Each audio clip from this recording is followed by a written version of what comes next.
सिद्धेभ्य जय श्री ओम नमः सिद्धेभ्य। सर्वमंगलमांगल्यं सर्वकल्याणकारकं प्रधानं सर्वधर्माणां जैनं जयतु शासनं जैनं जयतु शासनं जैनं जयतु शासनं। पंच परमेष्टि भगवान की जय। आचार्य श्री गुरुवर कुंद कुंद महाराज की जय। आचार्य श्री गुरुवर विद्यासागर महाराज की जय। परम पूज्य निर्यापक श्रमण मुनि श्री सुधा सागर जी महाराज की जय। किसी भी कार्य के संपादन के लिए हमें दो पुरुषार्थों पर विचार करना चाहिए। एक, जो हमारे कार्य में जब कार्य हम कर सकते हैं, कार्य है, तो पहले तो ये विचार करो कि तुम्हारा विश्वास है कि नहीं कि कोई आगे कार्य है। कल जो मैंने कहा था, पहले तो इस कल्पना से ऊपर हो। तुम कोई पुरुषार्थ करने तो बैठते हो लेकिन सफलता नहीं मिलती। उसका मूल कारण है कि तुम उस लक्ष्य को अभी समझ ही नहीं रहे। पहले तो ये निर्णय करो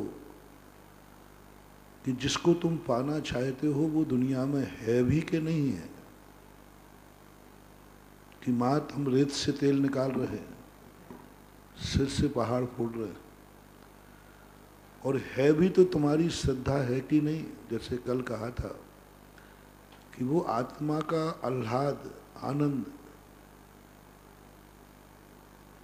उस पर तुम्हारा विश्वास है कि नहीं कि वो है भी कि नहीं है, कि कल्पना मात्र है। कल बड़ी विशद व्याख्या आपको बताई थी। 90% लोग जो हैं शब्द ज्ञान से सब कुछ जान लेते हैं, लेकिन उनकी वैसी श्रद्धा हो ऐसा कोई नियम नहीं। शुद्ध केवली बन जाता है तो भी उसकी आत्मा की पर्याय नहीं बन जाती। अपन लोग अपने आप को एकदम वो नहीं मान लें कि हमारी आत्मा की पर्याय बन गई। अभी हम सब संदेह के घेरे में भी आ सकते हैं। 2 मिनट में कोई कुतर्क रख दे वे, हमारा श्रद्धान उस तरफ चला जाएगा। हाँ, बात तुम सही कह रहे हो। कितने लोग जैन आगम को झूठा मानने लगे हैं जब से विज्ञान ने भूगोल की रचना की। जब से विज्ञान ने कहा कि मैं मंगल ग्रह पे होके आ गया, चंद्र ग्रह पे हो गया, अच्छे अच्छे लोगों के सिद्धांत डगमगा गए। अच्छे अच्छे मुनि महाराजों के सिद्धांत डगमगा गए। बोले महाराज वो तो झूठ नहीं बोल रहा है। मैंने कि मेरा साथ झूठ बोल रहा है क्या? बोले ये तो आप जानो। वो ये नहीं कह पाए कि हाँ, मैं समझ गया। मैंने कि अब कोई बहस करना चाहिए, वो तो आप जानो। लेकिन विज्ञान देखो क्या कह रहा है। आज विज्ञान क्या कह रहा है उसके ऊपर कह रहे नहीं, वो झूठ नहीं बोल सकता। ये तो उन्होंने कह दिया। मैंने कहा आगम झूठ है क्या? बोले तो आप जानो। तो अभी तो हमारा यही विश्वास नहीं हो पा रहा है कि धर्म नाम की कोई चीज है कि नहीं। हम धर्म करने तो चल पड़े हैं। जैसे हमने कल पंडितों की बात बताई थी। पंडित जितना जानता है, पढ़ता है, प्रवचन देता है, उतना उसका श्रद्धान है। वो खुद अपने आप से पूछे। पढ़ लिया है, एक ललक थी पढ़ने में, क्योंकि पढ़ने में बड़ा स्वार्थ होता है। महाराज जी, जब उसका विश्वास नहीं है तो वो पढ़ता क्यों? नहीं, पढ़ने में ख्याति मिलती है, पढ़ने में मान सम्मान मिलता है। पंडित की उपाधि वैसे ही नहीं मिल गई। हाँ, बहुत लोग कहते महाराज जी देखो आप व्यर्थ में, यदि मेरा विश्वास नहीं होता तो मैं शास्त्री करते ही क्यों? मैंने कि शास्त्री झूठ मत बोलना। तुमने शास्त्र पढ़ने के लिए की है कि डिग्री हासिल के लिए की है, नौकरी के लिए? मैंने एक दिन बच्चों से पूछा था, संस्थान के बच्चों से, बहुत पहले 10-12 साल पहले सूरत में। मैंने कहा झूठ मत बोलना, तुम लोगों में जो शास्त्री करने का मन हुआ है ये किस लिए हुआ? सही सही बताओ, मैं अंदर की बात जानना चाहता हूँ। तुम इस मार्ग पर क्यों आए, दूसरे मार्ग पर क्यों नहीं गए? तुम डॉक्टर क्यों नहीं बने, इंजीनियर क्यों नहीं बने, तुमने दूसरी पढ़ाई क्यों नहीं की? जितने भी बच्चे थे सबने एक ही कहा, उसमें सफलता पाने की गुंजाइश नहीं थी, हम उसमें सफल नहीं हो सकते। 3 कारण बताए उन्होंने, बोले खुले दिल से बताया। मैंने कहा छुपाओ मत, तुम्हें कोई हम निकालने वाले नहीं हैं, तुम तो ये बताओ किस लिए। उन्होंने कहा पहला कारण तो है कि उसकी पढ़ाई इतनी टफ है कि हमारी उतनी योग्यता नहीं कि हम उतना पढ़ पाएंगे, हमारी योग्यता नहीं है, हमारे नंबर। तीसरा, हमारी मार्कशीट ने हमें फेल कर दिया। हमने प्रयास किया था कि हम भी डॉक्टर बने, इंजीनियर बने, लेकिन जैसे मेरे नंबर देखे गए, उन्होंने कहा इस नंबर वाले को यहाँ नहीं लिया जाता, इतने नंबर वाले नहीं चाहिए। 65, 70, 75 वाले फेल कर दिए गए। कुछ 1-2 लोगों ने बनाया कि महाराज पढ़ने के भाव तो थे, लेकिन हमारी पारिवारिक परिस्थितियाँ कमजोर थी। पारिवारिक परिस्थितियाँ नहीं थी कि हम इतनी पढ़ाई का लोड उठा लेंगे। उन्होंने कहा इसका अर्थ इस पढ़ाई को तुमने मजबूरी में पढ़ रहे हो, कोई दूसरा रास्ता ही नहीं था, दूसरा मार्ग नहीं था। इसलिए मैंने सोचा सब कि चलो एक पढ़ाई ऐसी है जिसमें ज़्यादा पढ़ना नहीं पड़ेगा, ज़्यादा खर्चा भी नहीं है, क्योंकि वहाँ निःशुल्क पढ़ाई होती है, सब कुछ निःशुल्क है।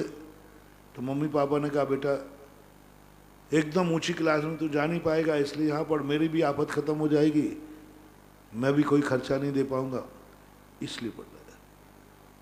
और आप मेरी बात को गलत समझ रहे हो तो 99% जितने पंडित होते हैं, शास्त्री आचार्य करते हैं, वे मजबूरी में करते हैं। उनको मात्र एक शब्द ज्ञान का ज्ञान करना, क्योंकि उससे उसको रोजी रोटी मिलेगी, आजीविका मिलेगी, नौकरी मिलेगी, इसलिए पढ़ रहा है। और लौकिक पढ़ाई तो 100% ही लोग आजीविका को करते हैं। डॉक्टर कोई परोपकार के लिए नहीं बनता, इंजीनियर कोई परोपकार को नहीं बनता, मास्टर कोई परोपकार के लिए नहीं बनता। जितने आज संसार में पढ़ाइयाँ हैं, एक भी पढ़ाई, आज वैज्ञानिक जितने बनते, सॉफ्टवेयर बनते हैं, इसलिए नहीं बनते कि देश को मैं कुछ दूं, वो इसलिए करते हैं कि यदि सॉफ्टवेयर मेरा चल गया तो बल्ले बल्ले हो जाएगा। सॉफ्टवेयर बना रहे हैं, नए नए आविष्कार कर रहे हैं, लेकिन दृष्टि उस पर है अर्थ पर, परोपकार पर नहीं। आज विज्ञान इतना उपकार कर रहा है, इतना उपकार कर रहा है, लेकिन उनको उपकार का फल नहीं मिलेगा, क्योंकि उनकी दृष्टि उपकार पे नहीं है, अर्थ है। जैसे वनस्पति आदि पेड़ है ना, ये इतना उपकार करते हैं लेकिन इनको पुण्यबंध नहीं होता। ये हवाएं कितना पुण्य करती हैं, इतने जीवों को जिंदा रखे हैं, प्राण वायु है। हम एक चींटी को बचाते हमें पुण्य का भंडार बढ़ जाता है, लेकिन हवा कितने जीवों को जिंदा रखे हैं, लेकिन उसको पुण्यबंध नहीं होता, क्योंकि उसका उद्देश्य नहीं है, अर्थ क्रिया नहीं, प्रयोजन नहीं है। ऐसे ही विज्ञान का कोई प्रयोजन नहीं, वो सॉफ्टवेयर बना रहा है मात्र आजीविका के लिए।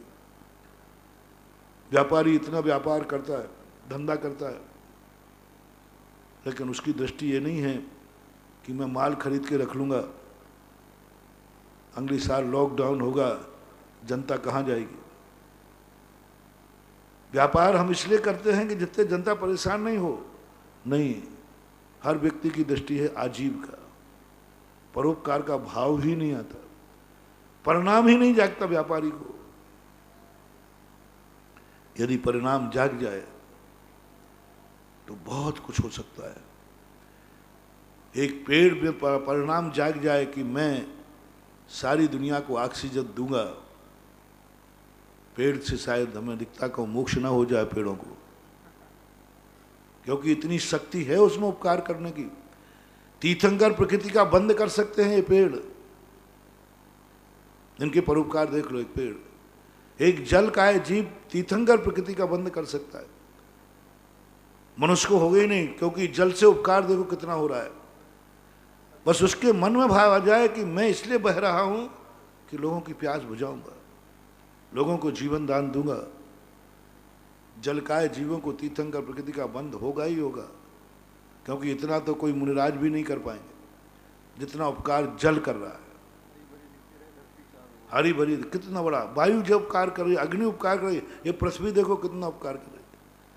लेकिन उपकार करने का इनका भाव नहीं है, ये उपकार कर नहीं रहे, उपकार हो रहा है, हो रहे वाले से कुछ नहीं होने वाला। इसी प्रकार हम जितना भी हमसे उपकार हो रहा है, जितने भी पढ़ाई कर रहे हैं सब, मैंने मास्टरों से भी पूछा कि आप मास्टरी क्यों करना चाहते, बोले दूसरी नौकरी मिल ही नहीं रही।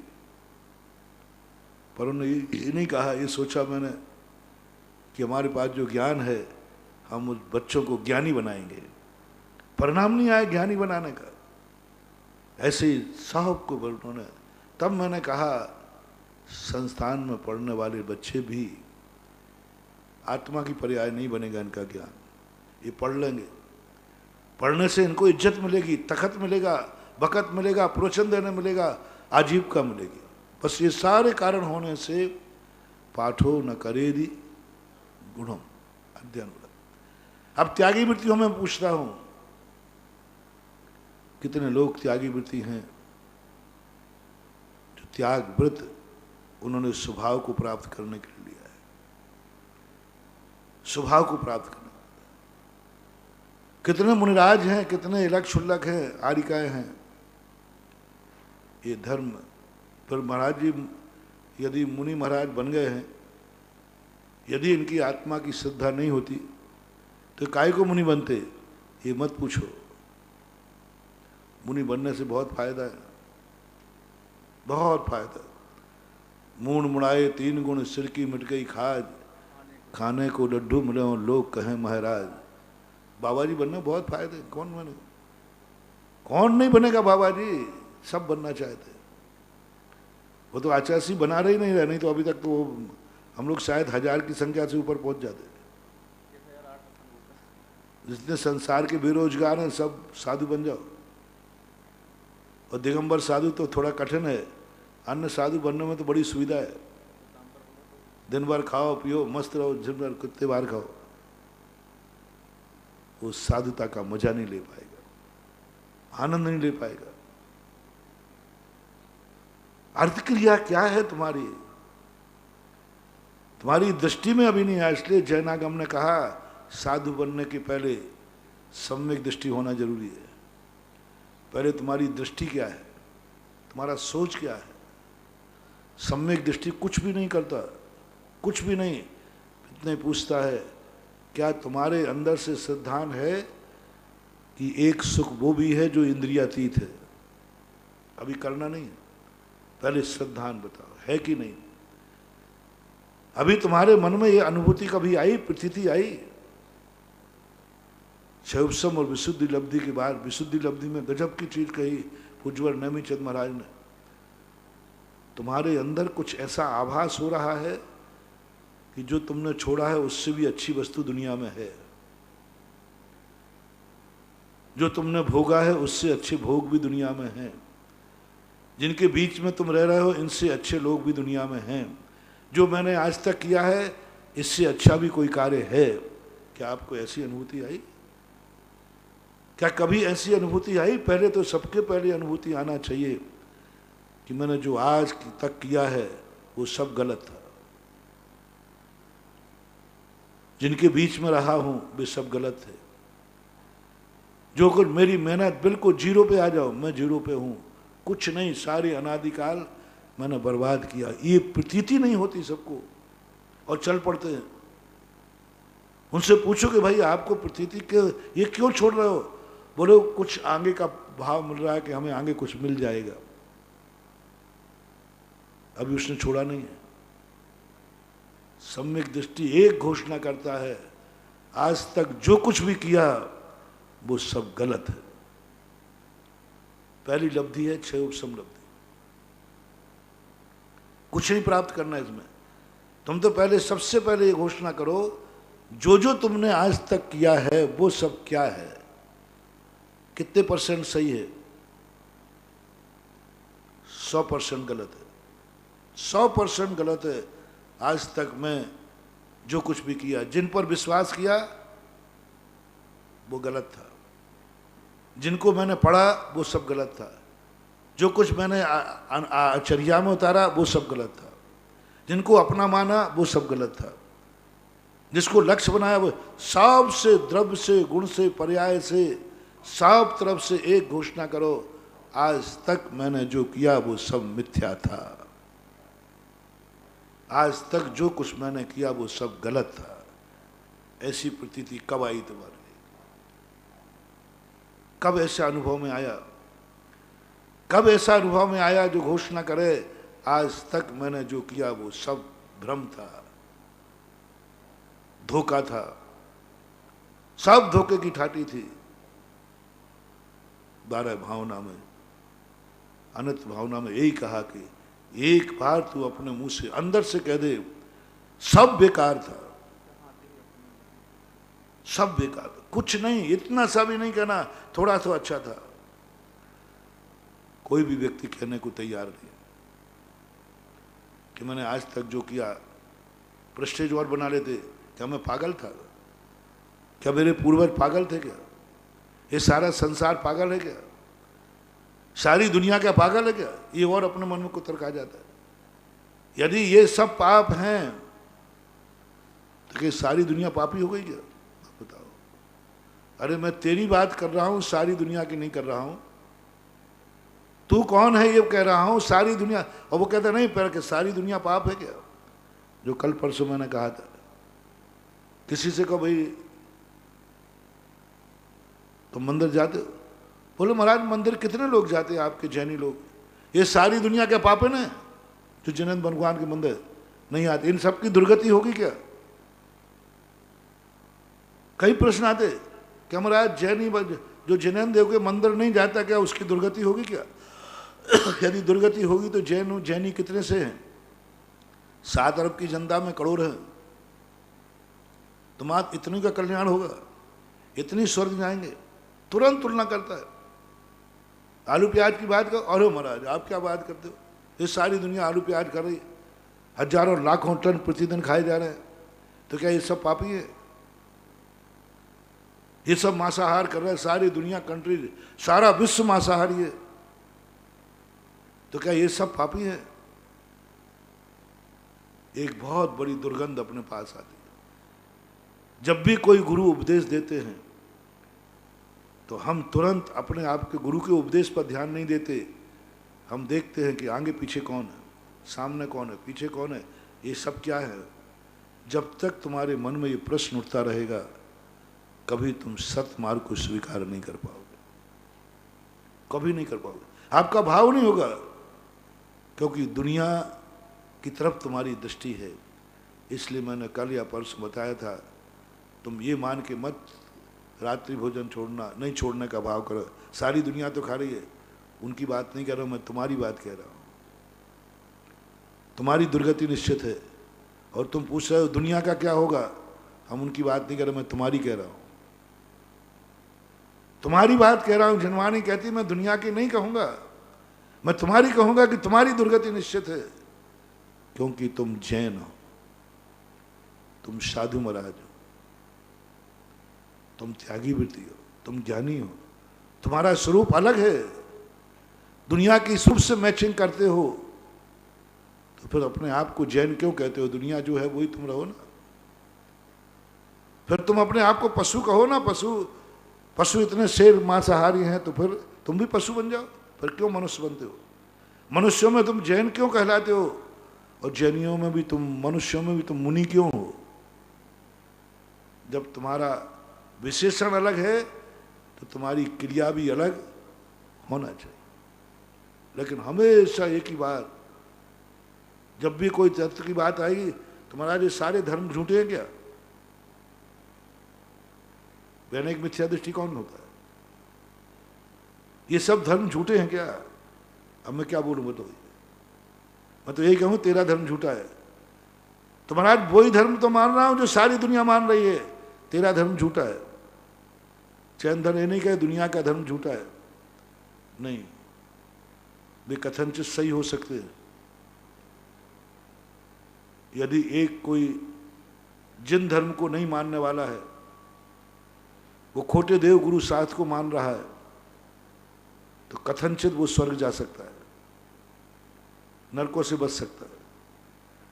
लेकिन जैनी यदि खोटे देव को मान रहा है तो इसकी दुर्गति निश्चित है। बहुत बड़ी बात है। मान बहुत प्रश्न आते हैं महाराज जैन धर्म यदि तो आप सच्चा कहते हो, जो जैन धर्म नहीं, जो जैनी है वो मिथ्या दृष्टि है, कुदेमों के मत जाओ, कुगुरों में मत जाओ, कुसात को मत जाओ, तो क्या ये सारी दुनिया कैसी है? मैंने कि मैं सारी दुनिया को कुछ बोल ही नहीं सकता, बोलना भी नहीं चाहिए, क्योंकि वे सही है, तुम गलत हो। एक पड़ोसी अपने बाप को बाप कहता है, और तुमने कहा जब मेरा दोस्त अपने बाप को बाप कहता है तो मैं भी उसको बाप कहूंगा, यही मेरे पापा है, क्योंकि मेरा दोस्त अपने बाप को बाप मानता है। तो वो बाप को बाप मान रहा है, सही है गलत है? सही है। और तुम मान रहे हो तो गलत है। तुम पूरी जिंदगी भर मानते रहना, अंत में जब मरेगा तो तुम पापा पापा कहते रहना, वसीयत मिलने वाली नहीं, वसीयत उसे मिलेगी जो ओरिजिनल है। तुम जितने भी जाकर के करोगे तुम्हारे लिए वसीयत मिलने वाली नहीं, तुम तो बस अपने पापा कहते रहो, मर जाओ जिंदगी भर। दुनिया की बराबरी मत करो कि सारे दुनिया के धर्म मिथ्या हैं क्या, झूठे हैं क्या? नहीं, हम नहीं कह सकते, हम नहीं कहेंगे। लाख उपाय कहलवाने का प्रयास करो, हम नहीं कहेंगे, कहना भी नहीं चाहिए। तुम्हें किसी के धर्म को झूठा कहने का अधिकार नहीं है। क्यों? क्योंकि तुम कौन हो उसके? तुम कौन हो उसके बताओ, जो वो तुम्हारी बात माने? ना तुम उनके बाप हो, ना तुम उनके गुरु हो, ना तुम उसके समाज के हो, ना तुम जाति के हो, ना उसके कुल के हो। तुम कौन हो वो तुम्हारी बात मान ले वे? और तुम उसको कौन हो? जब तक तुम किसी के कोई नहीं हो तब तक तुम्हें उसे कुछ भी अच्छा बुरा कहने का अधिकार नहीं है। तुम कौन हो उसके, ये बता दो, वो तुम्हें क्या मानता है? जैन दर्शन ने सबसे पहला कहा, तुम जिसको मार्ग दिखाना चाहते हो, जिसको रास्ता दिखाना चाहते हो, तुम उसे क्या मानते हो और वो तुम्हें क्या मानता है? रिश्तेदारी निकालो। हम आपके हैं कौन? कौन है? पहले सबसे पहले पूछो। हम लेक्चर देने बैठ जाते, झगड़े हो जाते, झगड़े हो जाते।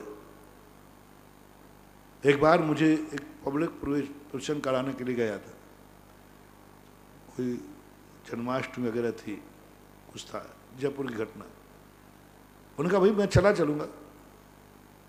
पहले सारे श्रोताओं से एक बार पूछ लो कि वो मुझे क्या मान के सुनना चाहते हैं, मैं उनका कौन हूं जो वो मुझे सुनना चाहते हैं।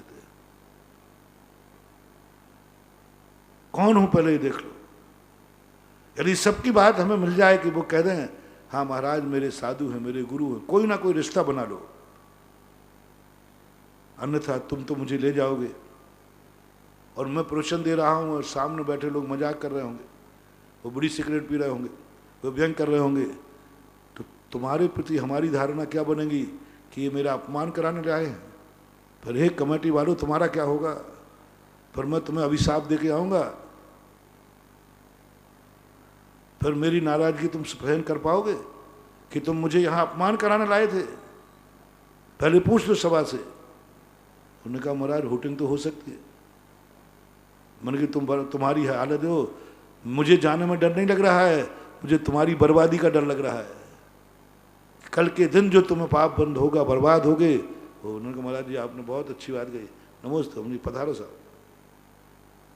कितनी बड़ी बात है। किसको उपदेश दे रहे हो तुम? किसको सुनाना चाहते हो? पहले कोई तुम बनो उनके, सामने वाले को देखो वो तुम्हें मान रहा है कि नहीं, तुम्हें कुछ मानता है, अधिकार दे रहा है कि नहीं। क्यों माने तुम्हारी बात? और तुम कौन होते हो किसी को मिथ्या कहने के अधिकारी? कौन होते हो, कौन है तुम्हारा? सीकर के अंदर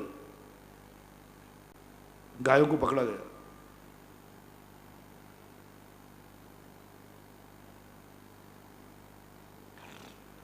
मैंने उस कसाई से कहा, मैंने कि तुम ये पाप क्यों करते हो? बोले महाराज जी कौन सा पाप, कौन सा पाप? मैंने कि तुम्हें गायों को मारते हो, काटते हो। बोले ये पाप है। किसने कहा? नहीं मैं कह रहा हूं। तो उसने कहा महाराज जी आप मेरे कौन हैं? यथार्थ घटना, महाराज आप मेरे कौन हैं? मेरे बाप ने आज तक पाप नहीं कहा, मेरा बाप भी यही करता था। मेरे फकीर ने आज तक पाप नहीं कहा, उन्होंने अच्छा कहा। मेरी जाति इसको बुरा नहीं कहती। तुम कौन हो महाराज मेरे? न तुम मेरे गुरु हो, न तुम्हारे पिता हो, न तुम मेरी जाति के हो, न तुम मैं तुम्हें कुछ मानता हूं। अब आप ही बताइए महाराज, किसकी बात मानो? नीति क्या कहती है? अपनों की बात मानना चाहिए या पराओं की? बहुत माइंडेड आदमी था, पढ़ा लिखा था। और उसने कहा महाराज जी अपनों की बात मानना चाहिए या पराओं की? आप मेरी दृष्टि में पराए हैं, आप मेरी दृष्टि में काफिर हैं, आप मेरी दृष्टि में हमारे दुश्मन हैं। आपकी हर बात मेरे लिए अहितकारी है, हमारी धारणा है। उसने स्पष्ट कहा मेरी हर धारणा है, आप जो भी बोलोगे मेरे अहित में बोलोगे। धर्मद्रोही हो तुम, काफिर हो, तुमसे मेरा। अब मैं आपकी जब ऐसी धारणा मेरी बनी हुई है कि आप काफिर हैं, धर्मद्रोही हैं, हमारे दुश्मन हैं, जब मैंने आपको इस दृष्टि से देखा है तो मैं आपकी बात को कैसे मान लूं? क्योंकि मुझे तो आपके वाणी में अहित दिख रहा है, सर्वनाश दिख रहा है, दुश्मनी की गंध आ रही है। तो जिनके ऊपर मेरा विश्वास है, मेरे माँ बाप पर, उन्होंने कहा है बेटा इसमें कोई पाप नहीं है। मेरी जाति में जो मेरी जाति है उसमें कोई पाप नहीं। जो मेरे गुरु हैं उन्होंने कहा कोई पाप नहीं है। मैं तुरंत मौन हो गया। मैंने समझाने का प्रयास नहीं किया। मैंने समझाने का प्रयास, अब क्या समझाऊं इसको जब मेरा कोई उससे संबंध ही नहीं। उसने स्पष्ट कह दिया मेरा संबंध नहीं। अब बेफालतू गाल बजाने से कोई मतलब नहीं है। आज यही हो रहा है। जितने उपदेशता हैं, वक्ता हैं, निर्देशक हैं, वे अनधिकृत बोल रहे हैं, अनेक अनधिकृतों के लिए उपदेश दे रहे हैं, झगड़े हो जाते। आपने हमारे धर्म को मिथ्या क्यों कहा? टोडरमल जी इसी अनधिकृत चेष्टा में गए। यही अनधिकृत चेष्टा पंडित जी साहब कर गए। राजा ने यही कहा था। तुम्हें वो कुछ नहीं मानते हैं, उनको तुम्हारी बात बुरी लगेगी क्योंकि वो आपको जान चुके हैं ये मेरे दुश्मन हैं। यदि सारी दुनिया को समझाना है तो पहले इनका विश्वास जीतो। और विश्वास जीतने का तरीका, मेरे पास एक बार जब जयपुर में था, 1996 की घटना, हुकमचंद भारल मेरे पास आए। बोले महाराज जी, 4-5 लोग थे, हुकमचंद भारल खुद थे। उन्होंने कहा महाराज जी मैं आपको स्मारक ले चलने के लिए आता हूँ, ले चलने आप चलो। तो मैंने एक शब्द ही कहा था, मैं आपका कौन हूँ, किस नाते से तुम लेने आए हो पहले बताओ। किसी को अपने घर में बुलाया जाता है, पहले नाता। एक ही शब्द मैंने तुरंत कहा। 3-4 लोग और थे, महंत पार्टी वगैरह थे, पहले और एक दो वकील साहब थे, एक पार्टी करके 4-5 लोग थे। उनसे एक ही कहा बस मुझे एक शब्द दे दो, मैं कुछ नहीं पूछ रहा हूं, मैं आपका कौन हूं। और जो आप कहोगे फिर मैं सोचूंगा कि मैं आपका वह हूं कि नहीं हूं। क्योंकि रिश्तेदारी झूठी भी निकाल लेते हैं कई बार। पनिया को जब कहीं भोजन करना हो तो वो गुणा भाग लगा करके दादा के, दादी के, साले के, मामा के, मामी के, नानी की तुम बेटे हो ना, तो मैंने फिर मैं सोचूंगा कि मैं वो हूं कि नहीं। पहले आप बताओ मैं कौन हूं। एक शब्द, मैंने कुछ ज्यादा नहीं कहा, मैं कुछ भी विकल्प करने के लिए तैयार, मैं जाने के लिए तैयार था, मैं चला जाता, क्योंकि जिसका कोई मैं हूं और वो कोई मेरा है, वहां नहीं जाऊं ऐसा मैं दृढ़ता नहीं कर सकता। अपनों के यहां जाना ही चाहिए, नहीं जाए तो रिश्तेदारी टूट जाती है। जाना आना बना के रखना चाहिए। हम भक्तों को अपना मानते, भक्त हमें गुरु मानते, हम भक्तों के आहार को जाते हैं, किसी दूसरे के यहां नहीं जाते। महाराज कहीं से आहार ले लो, नहीं, जैन दर्शन की विशेषता है। करीबन 15-20 मिनट वो बैठे रहे, शाम का प्रतिक्रमण का समय हो रहा था मेरा। मैंने कहा बस एक शब्द कह दो। बोले महाराज जी आपने कोई आदेश नहीं दिया। मैंने कहा आपने कुछ मेरे प्रश्न का जवाब नहीं दिया। बोले महाराज जी आप तो स्मारक चलो, वहीं पे अपन रिश्तेदारी निकालेंगे, वहीं रिश्तेदारी निकालेंगे। हमने कहा भैया किसी के घर में जाने के बाद रिश्तेदारी नहीं निकाली जाती, जाने के पहले निकाली जाती। और कहीं वहां रिश्तेदारी नहीं निकली तो मैं कहां भटकता फिरूंगा।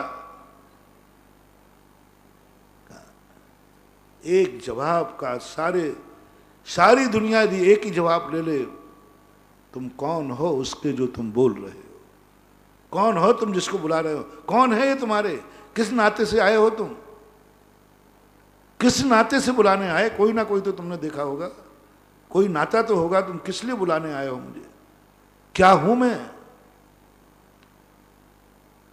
लेक्चरर हूं, तुम्हारा दोस्त यार हूं, तुम्हारा साधर्मी हूं, कुछ तो बोलो, जो तुम्हें बोलना हो वो बोलो। बोल दो मेरे दुश्मन हो, तो फिर मैं भी सोचूंगा मैं हूं कि नहीं हूं। एक तरफ से थोड़ी संबंध होता है। कोई जवाब नहीं। मुझे इतना बढ़िया उस व्यक्ति का जवाब लगा। फिर उसके बाद से मैं इसलिए मैं प्रवचनों को हमेशा बोल देता हूं, मेरे प्रवचन उनको हैं जो मेरे हैं और मैं उनका हूं। उसके बाद से बोलना शुरू कर। उसके पहले मैं सबको प्रवचन दे देता, अरे लेक्चर सबको देता था, खूब सबको बोलता था। उस व्यक्ति ने मुझे इतनी अकल दे दी, नहीं महाराज आप गलत कर रहे हैं, आज मुझे समझाने का प्रयास कर रहे हैं, और मैं मान लूंगा तुम्हारी बात कि ये गाय को काटना पाप है, तुम्हारी बात पर मुझे विश्वास नहीं है, तुम गलत मार्ग पर ले जा रहे हो मुझे, और गलत है आपका मार्ग। मैं आपसे कहना चाहता हूं कि आप मेरे गुरु की बात मान लेंगे। मेरे गुरु ने कहा है गाय को काटने में कोई पाप नहीं है, तो आप ये घोषणा कर सकते हैं। मैंने कहा नहीं। बोले क्यों नहीं? तो कहे वो आपके गुरु नहीं, आपका धर्म नहीं, आपकी जाति नहीं, आपका परिवार नहीं, इसलिए आप नहीं मानोगे। टेट फॉर टेट, आप मेरी बात नहीं मानोगे, हम तुम्हारी बात नहीं मानेंगे, क्योंकि तुम्हारा और हमारा रास्ता अलग है। इसलिए दुनिया को दृष्टि में दुनिया क्या है, दुनिया की दृष्टि में दुनिया क्या है इसकी चिंता मत करो। गुरु कहते हैं तेरी दृष्टि में दुनिया क्या है वो समझो, तुम्हारी दृष्टि सुधारना है। तुम कौन हो? दिगंबर जैन साधु किसी के यहां आहार क्यों नहीं करता? क्या कारण? क्या लोग भोजन नहीं कराएंगे? बहुत बेटे। एक व्यक्ति ने कहा, बोले महाराज जी हम अजैनों से आप आहार क्यों नहीं लेते? एक श्वेतांबर सज्जन भी आए, ब्राह्मण भी अच्छे लोग आते हैं। महाराज जी क्या कारण? हम लोगों को अछूत क्यों मानते हैं आप ही बताओ। श्वेतांबर तो कई लोग कहते हैं महाराज जी हम श्वेतांबरों से आहार क्यों नहीं लेते, आप बता दो क्या कारण है? हम लोग अछूत हैं क्या? जैनी हैं, साधर्मी भाई हैं आपके, बड़ी श्वेतांबर दिगंबर, क्या क्यों नहीं लेते आप आहार?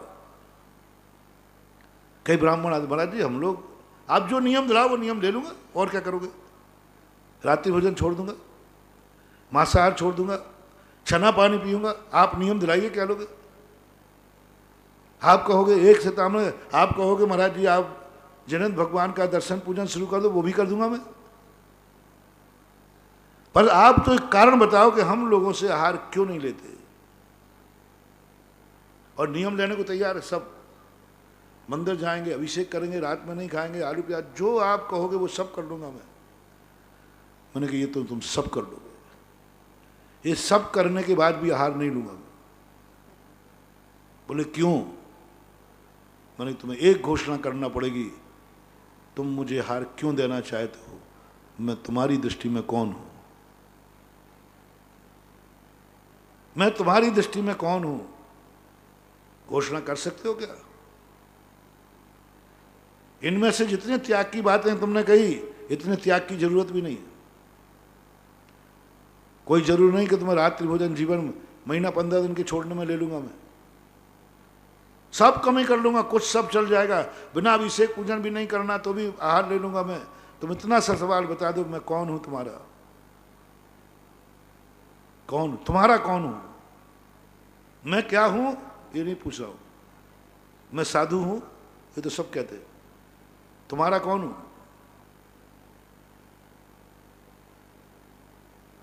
कौन हूं तुम्हारा बताओ? बोल नहीं पाए वो। गुरु हूं? बोले हाँ महाराज गुरु मान लो। बाप और गुरु दो नहीं होते हैं, आज के बाद नियम करो, मेरा गुरु दिगंबर गुरु होगा। कहा महाराज जी मेरे तो जो ओरिजिनल पहले से गुरु हैं वो, हमके दो नाव में सवार मत हो रहे। बाप और गुरु दो नहीं होते,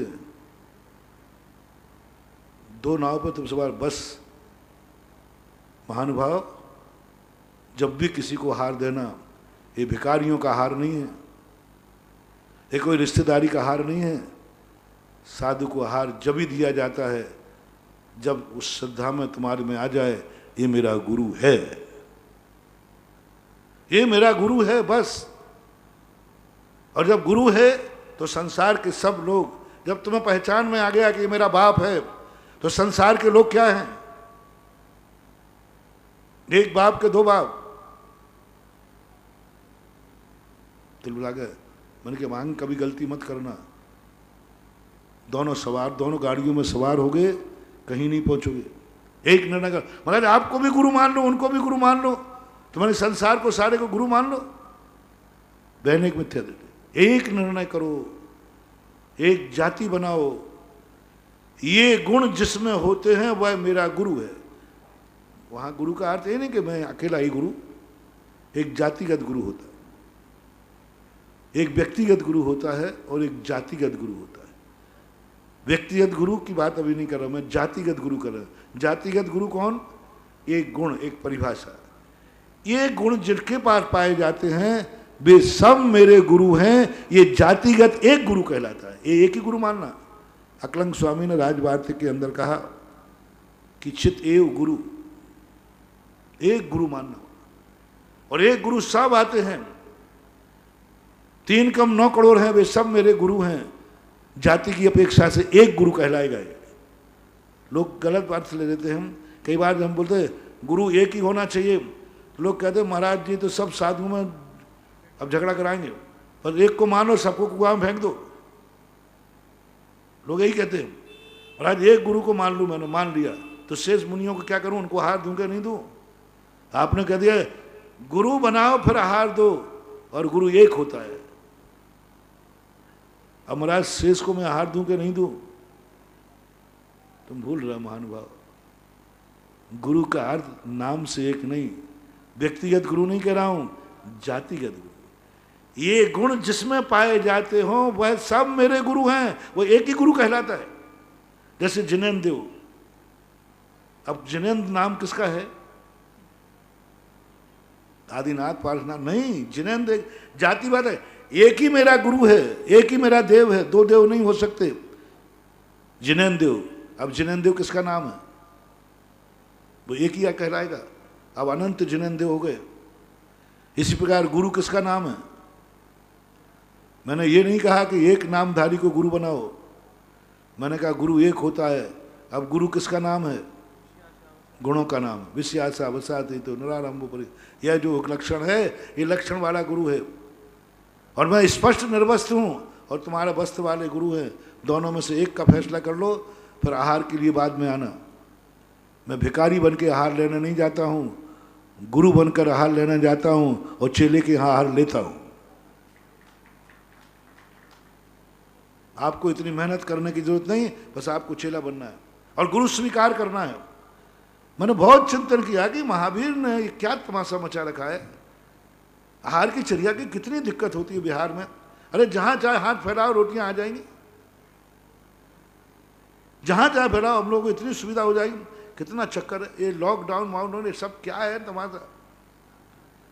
अब साधु एक विहार करता है, रास्ते में चौके नहीं, समाज की क्या हालत होती है। चौके ले जाओ, गाड़ियां दौड़ो, पानी लाओ, अरे क्या लेना देना, 2 रोटी खाना, जहां मिले वहीं खाओ, मिले माए, रोटियों पर रोटियां आ जाएंगी। जब भिखारी कोई मिल जाती है तो साधु है, भिखारी को रोटियां मिल जाती है, साधु को तो मिलने में देर नहीं रखना। और सारा संसार, दिगंबर मुनि को तो लोग इतने आहार देना चाहते हैं, बहुत बढ़िया। और भक्ति से, ऐसी बात नहीं, उपेक्षा से नहीं, सम्मान से, भक्ति से, भगवान मान कर खिलाएंगे, भगवान मान के खिलाने को तैयार हैं। लेकिन बस वो ये नहीं समझ पाएंगे, तो जैनाचार्यों ने कह दिया नहीं, किसके आहार करने जाओगे, कौन है वो तुम्हारा, वो तुम्हें कुछ मानता है कि नहीं। पहला लक्ष्य, पहला लक्ष्य, किसी भी चीज को उपदेश देने के पहले, कोई भी बात को कहने के पहले, जिसको उपदेश दिया जा रहा है उसने तुम्हें कौन सा अधिकार दिया है, कौन सा पद दिया है। फांसी लगाने का पद, हर व्यक्ति फांसी नहीं लगा सकता। अपराध एक सही है, अपराध एक समान अपराध किया है, मजिस्ट्रेट ने फांसी दे दी, वही अपराध बाद में हुआ, तुमने फांसी पे चढ़ा दिया, तुम्हें जेल हो गया। बोले इसी अपराध में तो उसने, और केस चलता तो उसको भी फांसी मिलती। होता है ऐसा कई बार, पंच लोग कर लेते, जो गांव के पंचायत होते ना। एक बार केस चलाया गया था तो फांसी मिली थी, 2 साल परेशान हुए, वकीलों को फीस लगी, दी सेम वैसे ही का वैसा केस 2 साल बाद उस गांव में हो गया, वैसे वैसे। तो अब गांव में तो लाल भुजक्कड़ रहते ही हैं। लाल भुजक्कड़ ने कहा देखो अपन लोग अभी कोतवाली जाएंगे, थाने जाएंगे, केस बराबर है कि नहीं, सबने कहा बराबर है। कोई कम बढ़ है, बोले नहीं, तरीका वही, प्रोसेस वही, सब कुछ वही है, अंत में फांसी मिलती है, इसमें अपन ने एक बार देख लिया। काय को चक्कर लगाते हैं, उसको लाओ रस्सा और लटका दो फांसी पे। सब पंचों ने मिलकर गाँव वालों ने लटका दिया। पुलिस आ गई, बोले साहब मैंने वही किया है जो 2 साल पहले मजिस्ट्रेट ने किया था, और आप केस देखिए, हम दोनों पंचनामा बना लिया है, दी से आप फाइल दोनों मिला लो, रंच मात भी दोनों केसों में अंतर नहीं है। यदि मुझे सजा है तो मजिस्ट्रेट को सजा दो। बोले नहीं, मजिस्ट्रेट को नहीं मिलेगा। कमी कहाँ थी मंजूर, क्रिया में कहाँ कमी थी, अपराध में कहाँ कमी थी, और फांसी मिलती पक्का। पुलिस ने स्वीकार किया कि केस यदि लड़ते तो नियम से इसको फांसी मिलेगी,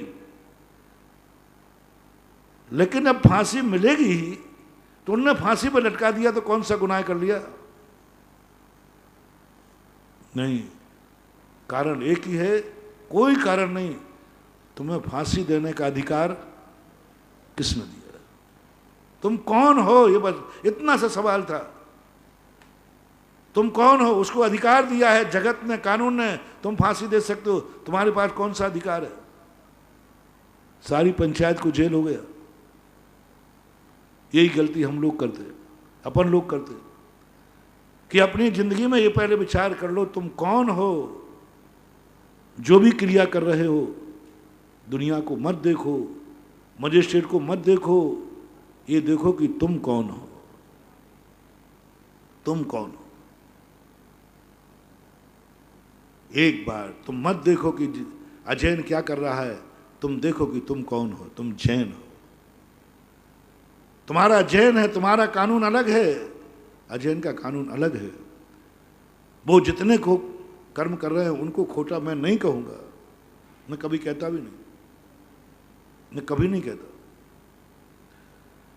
मैं कभी अजैनों को खोटा कहते ही नहीं, बिना छना पानी पिए मैं कभी उनको खोटा नहीं कहता हूँ।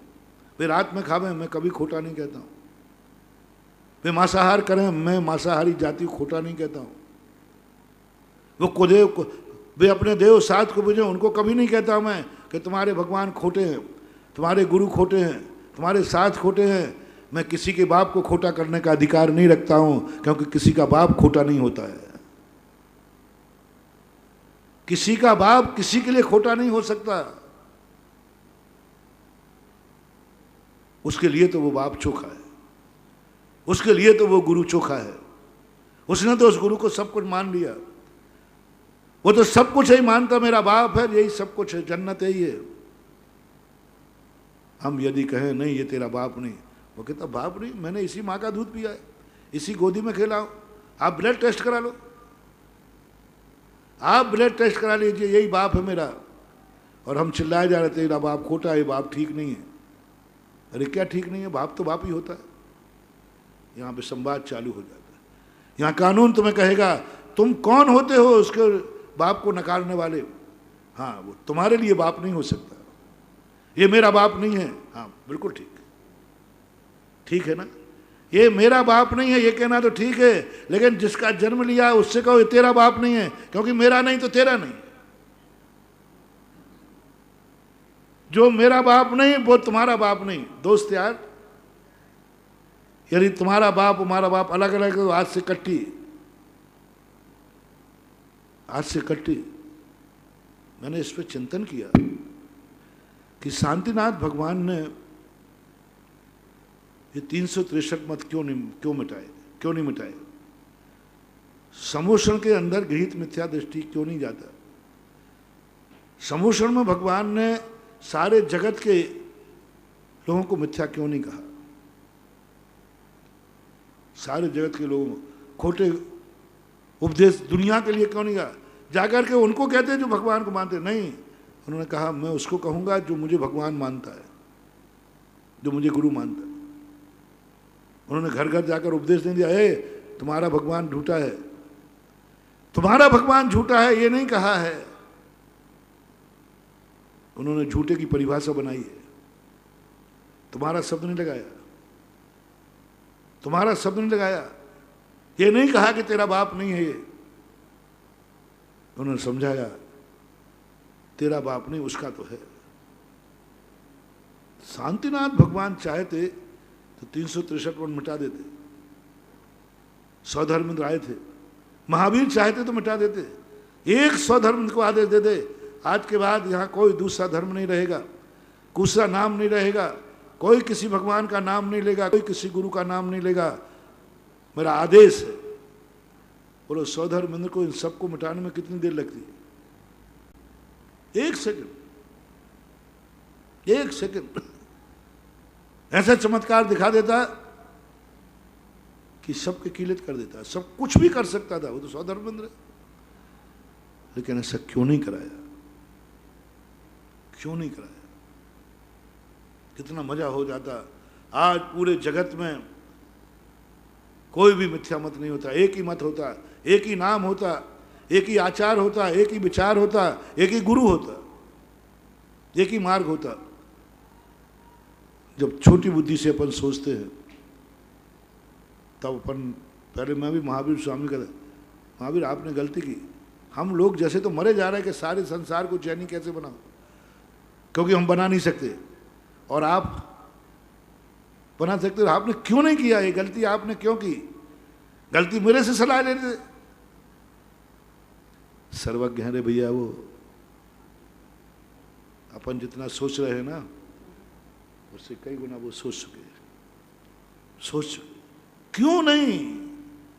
कौन सा पाप था? एक माँ बच्चे को थप्पड़ मार के मिट्टी नहीं छुड़ाती क्या? एक स्वधर्मन सबको झापड़ मार करके मंत्र माध्यम से किलित करके सबको झनी बना, चल नमोकार मन पर कहाँ बड़ा है।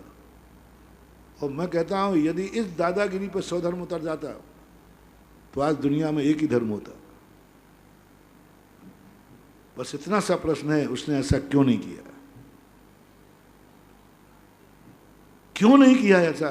शांतिनाथ ने क्यों नहीं किया? वो तो चक्रवर्ती थे, कुंथनाथ रहना, तीन तीन महादेव हो गए, लेकिन उन्होंने नहीं किया। उनके सामने बराबर मिथ्या मत चलता रहा। वही नीति जो आज मैं बता रहा हूं, तीर्थंकरों अपनाई नहीं। हम दूसरे को नहीं मिटा सकते। दूसरा जब तक हमें कुछ नहीं मानेगा हम उस उपदेश नहीं देंगे।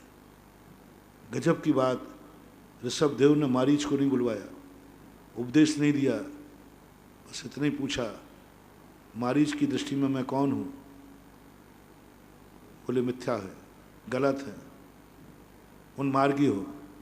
शब्देव मौन हो गए, कोई उपदेश नहीं दिया। पूरा महाभारत पुराण पढ़ लिया, ऋषभदेव का एक भी संदेश मारीच को नहीं था, एक भी संदेश मारीच को नहीं था। और सभा में उपदेश दे रहा है लेकिन मारीच को नहीं दिया, मारीच के लिए कुछ भी नहीं बोले, क्योंकि वो मुझे कुछ मानते ही नहीं। मैं उसी को उपदेश दूंगा जो पहले मुझे कुछ मानेगा। तीर्थंकरों का एक बहुत बड़ा अनुकरण, मैं नहीं छुड़ाऊंगा मिथ्याद। कैसे छुड़ाऊं? उसकी दृष्टि में वो सम्यक है। जिसको हम कुदेव कह रहे हैं वो उसको अपने प्राणों से प्यारा देवारी देव मान रहा है। तुम कौन हो पंचायत करने वाले? पंचायत में पहले फैसला किया जाता है, कोर्ट में पहले हस्ताक्षर कराए जाते हैं। क्या तुम्हें कोर्ट मान्य है? नहीं, ये अदालत मुझे मान्य नहीं है, फिर दूसरा कानून लगता है, दूसरी अदालत तो तुम्हें स्वीकार करना पड़ेगी। कई बार कोर्ट में ऐसा हो जाता है कि एक वकील, एक अपराधी, साहब इन मजिस्ट्रेट से हमें निष्पक्ष न्याय की संभावना नहीं है, हमारा केस दूसरी जगह किया जाए। हाँ, तो बदल दिया जाता है, बदल दिया जाएगा। लेकिन आप ये नहीं कह सकते हमें संसार की कोई न्यायालय मान्य नहीं है, नहीं, वो तो नहीं कह सकते। ये न्यायालय मान्य नहीं है, ये मजिस्ट्रेट से हमें खतरा है, ये मेरे साथ न्याय नहीं करेगा, नियम से मजिस्ट्रेट बदलना पड़ेगा। ऐसे ही अपनी स्थितियों में समझ महानुभाव, इस दुनिया को मत देखो, दुनिया की तरफ मत देखो। दुनिया क्या कर रही है? उनके गुरु ने जो कहा है वो कर रही है, उनके बाप ने जो कहा वो कर रही है, शेरनी की माँ ने जो कहा वो शेरनी का बेटा कर रहा है। वो धर्मात्मा आदमी है, माँ का बेटा है। तुम तो माँ के खिलाफ जा रहे हो, तुम तो बाप के खिलाफ जा रहे हो। मैंने उस दिन कितना बड़ा सेक्शन दिया था, वो शेरनी का बच्चा कम से कम माँ की आज्ञा का पालन कर रहा है। माँ जो कह रही वो, तुम उसकी माँ हो क्या? वो तुम्हारी बात क्यों माने? अन्य लोग यदि कोई खोटा काम कर रहे हैं, रात में खा रहे, कुछ भी कर रहे, वे अपने गुरु की आज्ञा मान रहे हैं, वे अपने माँ बाप की आज्ञा मान रहे हैं, वे अपने शास्त्र की आज्ञा मान रहे हैं। वे कम से कम किसी की आज्ञा में तो है, वे तो कम से कम अपनों की आज्ञा मान रहे हैं। तुम तो जैनी हो, तुम किसकी आज्ञा मान रहे हो? तुम तो उद्दंड हो। एक अजीर्ण रात्रि में खाकर सज्जन हो सकता है, लेकिन एक जैनी रात्रि में खाकर सज्जन नहीं हो सकता, दुर्जन है। जैनी रात में खाए तो दुर्जन है, अजैन रात में खावे तो सज्जन है। अजैन रात्रि में खाने वाला सज्जन हो सकता है, बहुत सज्जन, इतना सज्जन कि सज्जन के जितने गुण हैं, सज्जन के गुण हैं अपने माँ बाप के अनुसार आचरण करना, अपने गुरु के आचरण करना, अपने शास्त्रों के अनुसार आचरण करना, अपने बड़ों के अनुसार चलना, ये सज्जन का गुण है। वो सज्जन है, रात्रि भोजन करने वाला, बिना छना पानी पी रहा है, एक त्रियंश सज्जन है, वृत्ति है, प्रतिमाधारी है, पंचम गुण स्थान है। त्रियंश बिना छना पानी पीता है तब भी, और तुम चैनी होकर के तुम दुर्जन हो, तुम्हारी दुर्गति है। थोड़ा डिस्ट्रैक्शन करो, समय आपका हो रहा है।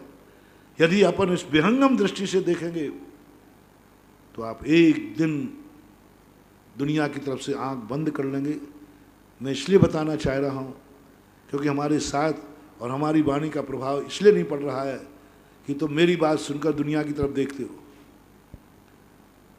मेरी बात सुनकर कई लोग मंदिर, अरे महाराज जी अपने बच्चों से कहते, महाराज जी कहते मंदिर जाओ, ये सारे जो मंदिर नहीं जा रहे हैं ये क्या नरक जाएंगे क्या? ये नरक जाएंगे?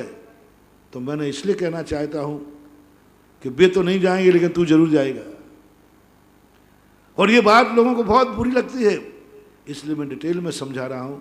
समय आपका हो गया और समझेंगे अभी। ये बात अपन को समझना है कि अपन कहाँ चूक कर रहे हैं, अपनी बात का प्रभाव क्यों नहीं पड़ रहा है और हमें समझ में क्यों नहीं आ रहा है, अपने गुरु की बात समझ में नहीं आ रही है और हम पढ़ाई की तरफ देखना, कितना पाप है, कितना अपराध है, और पराये को झूठा कहना कितना अपराध है, समझेंगे और समझेंगे। महावीर भगवान है की बोलिए। परम पूज्य निर्यापक श्रमण मुनि पुंगव श्री सुधासागर जी महाराज की जय। समस्त मुनि संघ की जय। जिनवाणी के ज्ञान से